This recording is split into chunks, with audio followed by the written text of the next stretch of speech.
On her way to Saint Noel Academy at the Holy Principality of Beluga, Princess Mia remembered her past mistakes and cringed. She also developed 2 rules to avoid getting on the guillotine route. The first rule, avoid dangerous situations at all costs. And the second, make useful connections. Upon arriving at the academy, Mia encounters Tiona Rudelman, a girl from a poor noble family being harassed by other nobles. Influenced by Anne's trust in her, Mia reluctantly decides to help Tiona, despite breaking her first rule.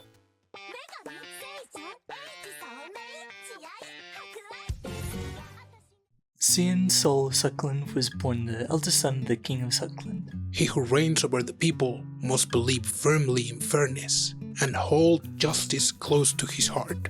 These were the words that his father taught him when he was young. It became his belief and it guided his way of life to this day. Royalty and nobility, those who reign over the people, must always take pride in their integrity and themselves to a standard such that they might be an example to their subjects. Or so he thought, but as he was growing up, there were things that he couldn't avoid seeing. He came to realize that not all nobles are the same, and that's not all, not even most of them lived by his father's principles. Even so, he had held hope for St. Noel Academy. After all, it is the school where exceptional children of nobility gathered. Many of them must be exemplary of their conduct and virtue. Surely here ought be many people worthy of the seat of power. Because he was such a man, he was profoundly irked when he saw students squabbling over something as trivial as the order in which they crossed the lake. Immediately after that, he again witnessed a scene that is not suitable for that of nobility. A noble girl who came to the defense of her attendant who had blundered was being bullied by 3 other noble girls.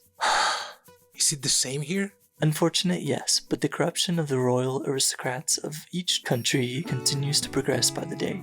Those who hold themselves to the principles of His Majesty and my Lord are but few and far between, said Keithwood, his butler, who shrugged and shook his head. The 2 of them had been brought up together since childhood. Originally, Keithwood was a war orphan, but the king raised him like his own son. As a result, a tight bond formed between them, and they trusted each other like real brothers. So, what's the plan? Seems like a hassle, but it's obvious you're going to help.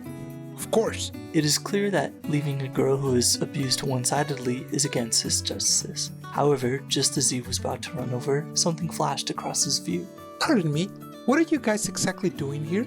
A girl whose hair shone like moonlight asked in a demanding voice. With anger coloring every inch of her beautiful face, she declared herself as Mia Luna Tearmoon. Huh? Is that Princess Mia? The one they're calling the wisdom of the Empire? So that's her. San said as he watched the scene unfold from afar. He found himself fascinated, even a little moved by the way she had boldly stormed into the scene. Her audacity was admirable, and her anger even more compelling. To Sion, the ability to feel righteous anger because of injustice was a quality essential for a ruler. However, how many people could truly empathize with the suffering of others? How many can go as far as to feel anger as if they themselves had been wronged? Even San, who had been ready to step in himself, who would have done so out of a sense of duty.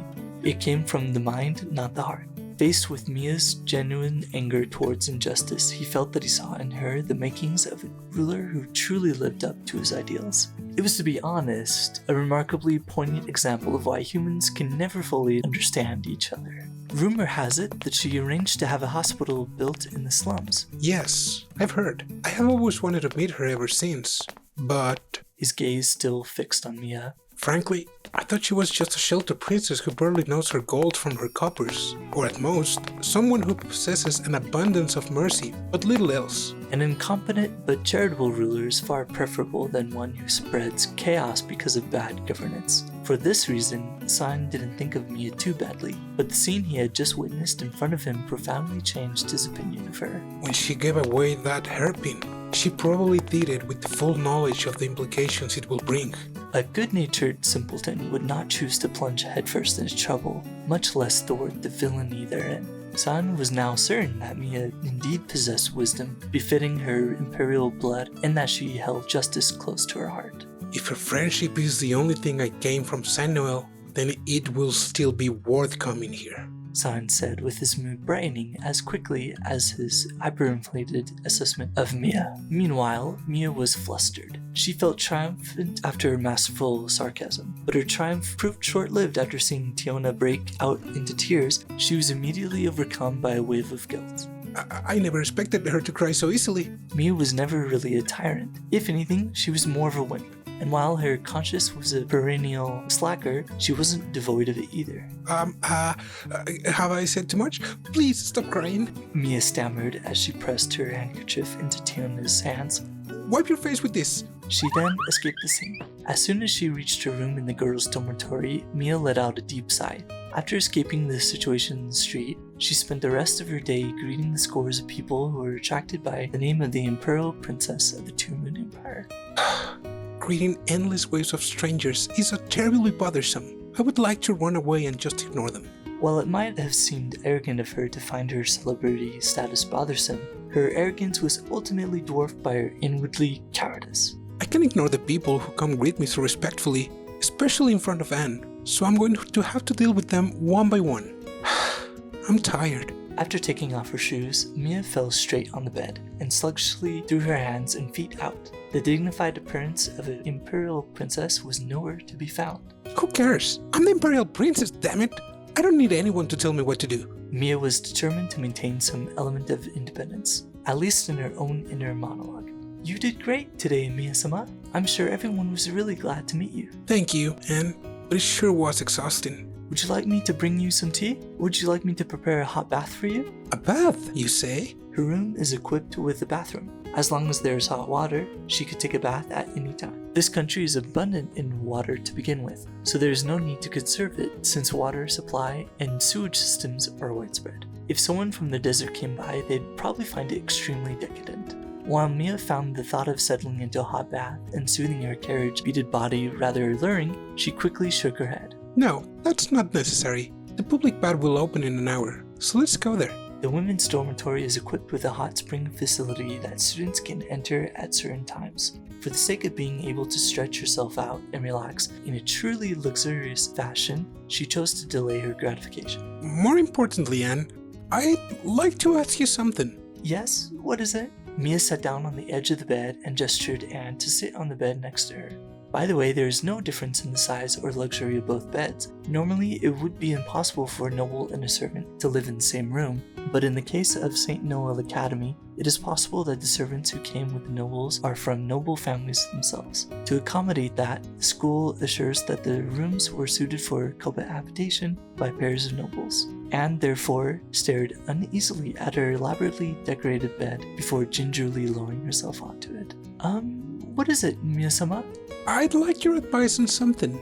Advice? Yes, and it's something very important. Something very important. Anne gulped audibly as she waited for Mia to reveal what was undoubtedly an issue of great importance. Mia took a deep breath, held it for a second, and let it out. Then she looked Anne in the eye and asked, When meeting the man of your dreams, how should one go about creating a first good impression? In the previous timeline, Mia had convinced herself she would end up with Prince Sun. She thought the only person worthy of the great imperial princess was the Prince of Suckland, and thought the opposite was true as well. So Mia's stance towards Sun was always, Feel free to ask me if you are so inclined. It was like that during the evening gala, and it was like that on the day before the holidays. Every time she'd go up to San and do some sort of feel free to ask me out routine. It was, needless to say, supremely annoying. Even present day Mia had more or less clued into the fact that her previous behavior was maybe, just maybe, a terrible mistake. It was a sign of maturity. Mia had taken a big step forward. It may not have been a giant leap for mankind, but it was certainly a big step for Mia. Of course, her reasoning had been, It's all because Sion's rotten personality. But after so much time in prison, she gained a somewhat better common sense and started to think, Maybe I was at fault in some ways as well. Although Mia had no intention of approaching San, she has to make connections to save herself from the guillotine. And the first and most important connection was, of course, one's lover or spouse. To that end, Mia figured she'd ask Anne if her approach to dating was wrong. But, Mia-sama, who taught you this method? Anne said with a twitching face after listening to the story. Who you say? Me, I suppose. Listen, Mia-sama, everything you just said, That is all wrong. I don't know which shallow noble lady you've asked, but no one will want to be with you if you look down on them like that. Is that so? That is so. It is true that since Miya-sama is the Imperial Princess, some may still want to go out with you. But that is because they want your power, not because they like you. Someone like that isn't worthy of Miya-sama to begin with, she declared in an assertive tone. Now with that out of the way, who are you going after? Let's think of a strategy. Ah, what a wonderful bath. As soon as the public bath opened, Mia arrived in high spirits. The public bath in the girls' dormitory of St. Noel Academy is a natural hot spring, with water drawn from deep underground. Upon seeing the bathtub filled with hot water in the empty bathhouse, Mia's face lit up with a big smile. I wonder if this is what heaven feels like. Miya-sama, you really like baths, don't you? Surprisingly, there aren't that many people in noble society with the habit of bathing. In fact, there are very few. To begin with, volcanoes are scarce on the continent, making natural hot springs very rare. In order to take a hot bath, you have to go to the trouble of fetching water and boiling it, which many nobles saw as pointless. They thought, why not just wipe oneself with water? In fact, it was the working class that was more interested in baths. Unlike the aristocracy, who had plenty of entertainment, the common people didn't have much to look forward to. The public bathhouses scattered throughout the city became a popular option for the common people. Meanwhile, Mia was known to be the biggest bath lover in the country. It was the only luxury she indulged in. Since she asked for water to be boiled almost every day, her love for bathing was well known among the maids. It wasn't like that from the beginning though. At least, it wasn't like that in the previous timeline. But 3 years of prison life changed her. She was only given a bucket of cold water once a week. After 3 years of dealing with that, she began to miss hot water. However, no matter how much she pleaded, her pleas fell on deaf ears. Ultimately, the only warm bath she would take was at the guillotine in a pool of her own blood. Because of that memory, the reborn Mia wanted to bathe every day. Even though she knew indulging in luxuries would lead her directly to the guillotine, she could not suppress her desire. Anne was puzzled after hearing Mia's wish. She couldn't understand why a princess like her would long for an activity that she considered to be so common. She had such doubts, but after seeing Mia so comfortable in the bath, she ran around the city, looking to improve the bath environment. Seeing it as a chance to repay her master's kindness, she searched for renowned bathherbs and got hot water from rare hot springs. The result of all this was that, over time, Mia acquired a number of things: a lustrous and radiant skin, and a beautiful and smooth glossy hair. However, Mia, who was simply satisfied with taking a bath every day, was oblivious to that. She didn't realize she was secretly attracting attention in social circles for being like the goddess of the moon. I wonder why people keep telling me I have a beautiful hair and skin recently. Such was the extent of her own obliviousness. Well then, I'll wash your back, Miya-sama. Yes, if you please. While gently rubbing Mia's back, Anne checks on Mia's skin condition. The trip was very long, so your skin may be a little dry. Fortunately, the water in this bath is said to be good for dry skin and recovery from fatigue. A light massage with herbal soap and a little time soaking in the water should be enough. Still, I wonder who Miya-sama wants to approach. Though the question was avoided earlier, Anne's curiosity knows no bounds. I thought for sure she liked Ludwig, but... Anne shook her head. In any case, I have to take perfect care of her body, so no gentleman will resist. After washing Mia's body, she carefully washed her hair. She also checked for split ends on it. There was no problem with color and gloss. I'm done washing you, Miya-sama. Thank you, Anne, for always taking such good care of me. Mia turned around with a pleased smile on her face, but then frowned, as though remembering something. Oh yes, it is my turn to wash your back now. What? There's no way I could ask the princess to wash my back. You don't need to hold back. There is no one else here, and you must be tired. It is my way of thanking you for everything you've done for me. For Mia, Anne was an important ally and loyal subject. Even more importantly though, she had with her a debt of gratitude she could never repay, for she had stood by her side until the moment of her death. Mia forcibly made Anne sit down and hastily washed her back. There we go. Nice and clean now. Let's go in. Just when she was about to enter the bathtub, a soft voice reached Mia's ears.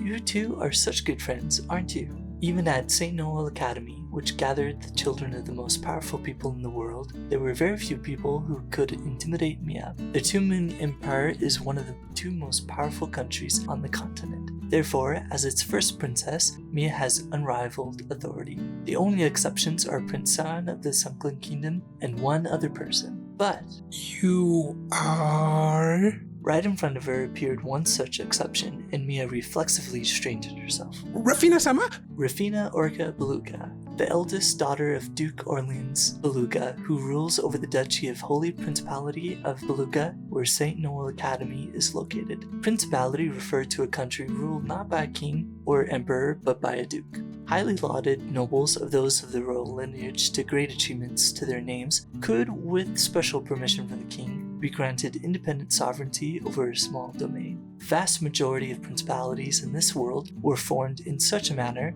which meant that the princes of a mighty empire, such as Mia, had little reason to fear them. However, the Holy Principality of Beluga was the one exception to the rule. The Duke of Beluga belonged to no royal family, nor was his domain protectorate of some larger power. The reason the country chose to be referred to as a principality was that its people saw God as their king. The Duke's authority was bestowed upon him by God, and he governed in his place. Consequently, the Duke of Beluga was unique since he was not only the country's political head, but also a priest. His daughter Rufina assisted him in the various religious proceedings this duality entailed, through which her name naturally rose to prominence. In fact, she was known throughout the neighboring kingdoms as a saint. Unlike Mia's sainthood, the validity which was both debatable and limited to certain areas or even individuals within the empire, Rufina was the real thing. If Mia's memory serves her right, Rufina is 15, 2 years older than her. She has been the student council's president since she entered the school and is the most influential person in St. Noel Academy. Not only that, Beluga is considered a holy land for the religion the neighboring countries follow, and having such a high position within it, Rufina is a person that even Mia can't underestimate. In fact, Mia would never even dream of underestimating her because, in all honesty, she was terrified of her.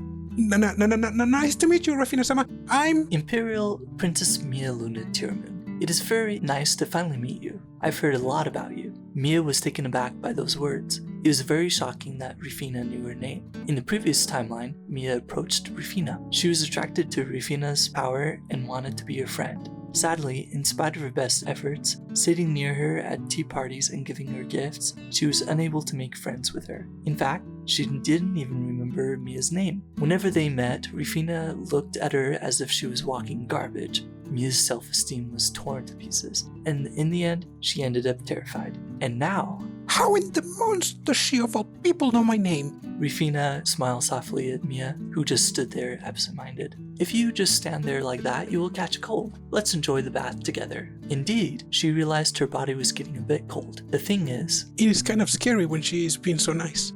Then I will take you on your offer. She suddenly realized something. She was not the only one who could catch a cold. Anne was there as well, and they couldn't bathe together in front of Rufina. The only solution is to send Anne back to her room, but by doing so, Mia and Rufina would be left alone in the bathtub. As if there is no way I can do something that scary. For a comparison, in the previous timeline, Mia was 20 years old, and the Rufina in front of her was 15. She was younger than her. It would not be an exaggeration to call her a little girl. However, Mia's chicken heart struck again, and she couldn't help but tremble in fear before the aura of prominence that Rufina exuded. Truly, her cowardice knew no bounds. Your maid is welcome as well. Amidst the swirl of emotions, Mia turned her head at the unexpected offer. In this place, where we rid ourselves from our clothes, there are no princesses, there are no nobles, there are no commoners. Here we are all just people. Don't you think so too, Princess Mia? Exactly! What Rufina said is right. Anne, come on and sit next to me. Mia took advantage of the situation, but at first Anne hesitated, but as Mia pulled her hand more and more, she eventually gave up. Yes, I understand. She reluctantly entered the bathtub, staying on its edge. Don't be silly. You won't get warm in there. Come closer to me. Mia hugged Anne's arm and pulled her toward the middle. Rufina gave her a small smile while seeing the scene. You are really close, aren't you? Of course. Anne is my most trusted friend and confidant. So if you decide to fight me, we will take you 2-on-1. No matter how influential you are, she won't betray me. That is what Mia was trying to imply.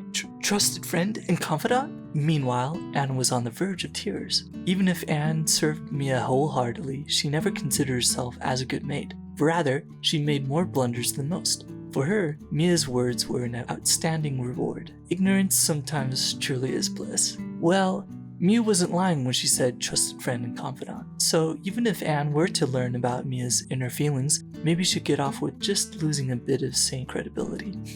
I see, you certainly live up to the title of Empire's Wisdom, Princess Mia. This is it for this video. We will continue with the story of the Guillotine Princess in the next episode. This was Marco and Brian from Jobless Weeps. Matane!